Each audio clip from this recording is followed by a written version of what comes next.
Quand la Direction générale du commerce déploie ses équipes techniques sur le terrain, c'est pour faire respecter le civisme et la discipline dans les établissements commerciaux bénéficiaires des mesures de la seconde phase d'allègement des restrictions de la riposte anti-Covid-19.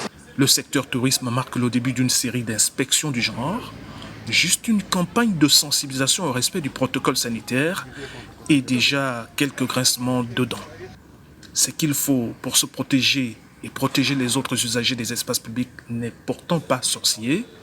Et Benjamin Jing, gérant de cet hôtel situé au nord de Libreville, semble bien l'avoir compris. Où les mains peuvent toucher, donc comme les poignées de porte, les surfaces des tables et télécommandes, même les chasses d'eau, ainsi que les robinets, tout ceci. D'accord. Une fois désinfectés, on enlève tous les draps. Et puis pour les draps, une fois on les enlève, on les met de côté et puis les femmes de chambre ne touchent plus.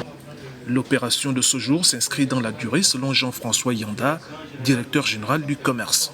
Beaucoup de structures ne respectent pas encore ces mesures barrières.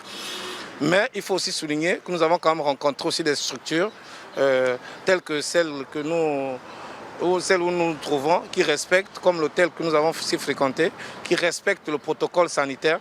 Donc le gouvernement va faire des efforts de sensibilisation assidus pour que ce protocole soit respecté.